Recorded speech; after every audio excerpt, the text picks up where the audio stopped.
In 1957, a cheerful puppet appeared on television and asked another puppet a simple question. Did he drink Wilkins coffee? The other puppet said no, so the cheerful puppet punished him. Sometimes he hit him. Sometimes he shot him. Sometimes he stabbed him, electrocuted him, fired him from a cannon, or dropped him into some televised death contraption built for one purpose: correcting coffee opinions. Then the coffee appeared. That was the ad. To be clear, television actually aired this, a real coffee commercial, a real 1950s advertising campaign, and one of Jim Henson's early commercial breakthroughs. The cheerful puppet was named Wilkins. The skeptic was Wontkins. And the formula barely moved. Offer coffee, refuse coffee. Punishment, product shot. After a while, the ads stop feeling like commercials and start feeling like a cult ceremony for a regional coffee brand. Wilkins is the believer. Wontkins is the heretic. The coffee is the sacred object. The punishment is the sermon. Wontkins' mistake is almost offensively small. He doesn't spit out the coffee. He doesn't insult Wilkins' mother. He doesn't set fire to the roasting facility. He just declines the cup. Suddenly, the whole universe turns into an armed customer retention program. Old advertising was already unhinged enough without puppet violence. This was the era when commercials could hand you a doctor, a housewife, a cartoon animal, and a claim that absolutely nobody should have been allowed to say on television. Wilkins Coffee found its own haunted corner: brand loyalty, enforced with weapons. Why would a coffee company sell coffee this way? Why would Jim Henson, the man most people now associate with Kermit the Frog, Sesame Street, and the warm, fuzzy architecture of childhood, help make commercials where the joke is basically, drink this coffee or enter the consequences chamber? And the real question is, why did it work? In Washington, D.C., Wilkins Coffee had a very normal problem. It needed attention. It was a smaller local brand fighting bigger national names, including Maxwell House. People already had coffee habits and brands they didn't think twice about. Getting remembered was the job. That part is ordinary. Nothing haunted yet. The person who connected Wilkins Coffee to Henson was Helen Verstandig, who handled the company's advertising. She'd seen Henson's local television work and approached him in 1957 with a wild problem: sell coffee in about 8 seconds. At this point, Henson wasn't the fully formed cultural figure people remember now. He was a young performer and television experimenter. His puppets had already been appearing on Washington television, including Sam and Friends on WRC-TV. Kermit had already appeared there. So before the comment section starts foaming, we should deal with one of the internet's favorite cursed claims. Wilkins was not Kermit. It would be funnier if the murderous coffee goblin were Kermit. The internet wants that very badly. But Kermit came first. Wilkins may look vaguely Kermit adjacent if you squint through enough coffee steam and bad intentions, but he's his own creature, a smiling agent of caffeine enforcement. The characters had to read at a glance. Wilkins stood for the coffee. Wontkins stood in the way.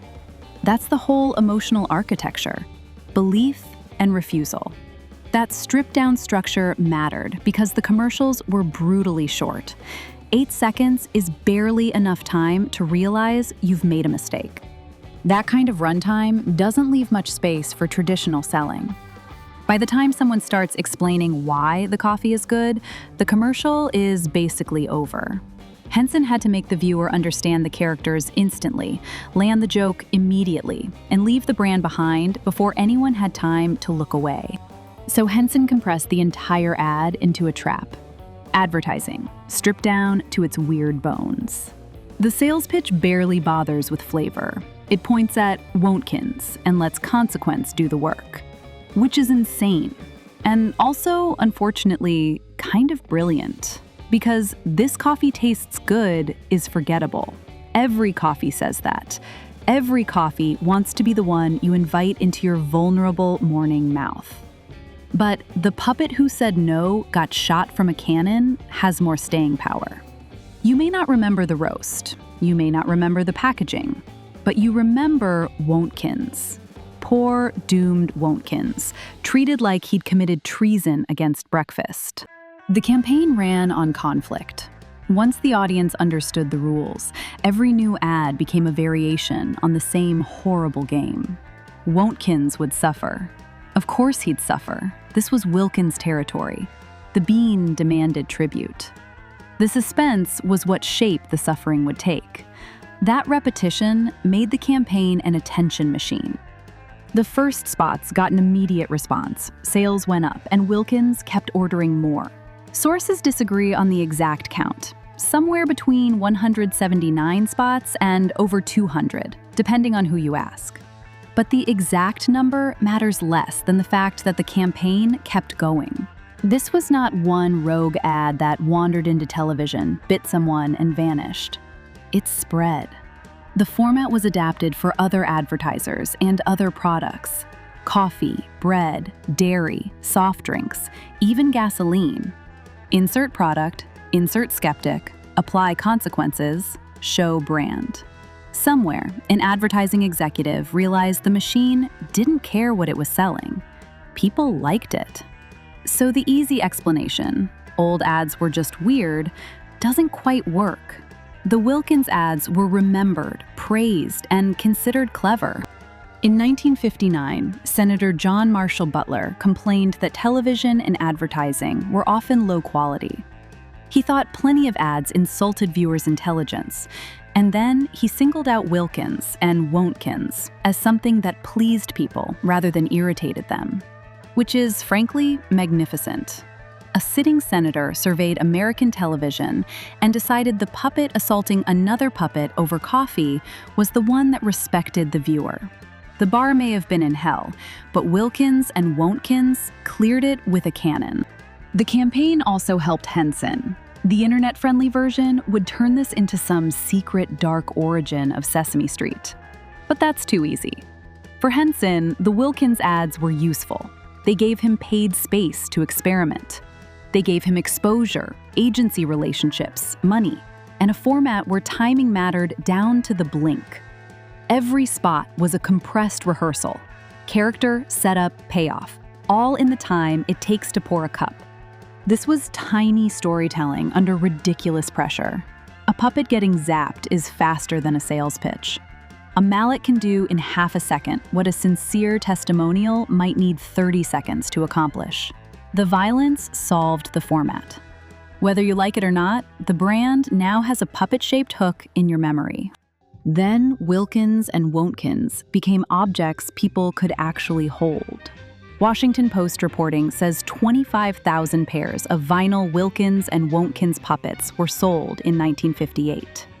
And Jim and Jane Henson protected the designs legally.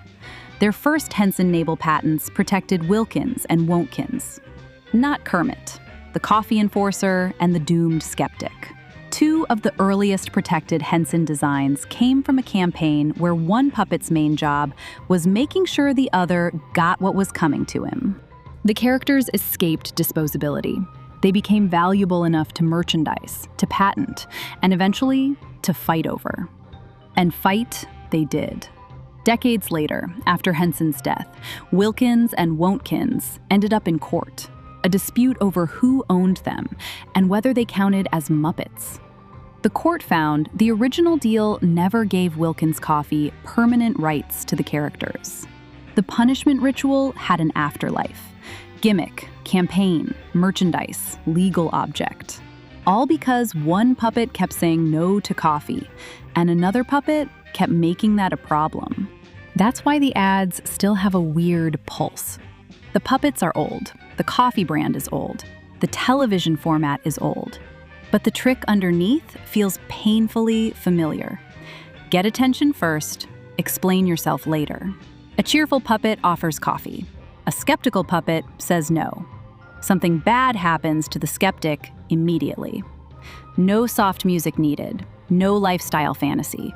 Just brand loyalty delivered with the confidence of a cult leader and the runtime of a hiccup. The Wilkins commercials were short, local, and made to sell a can of coffee.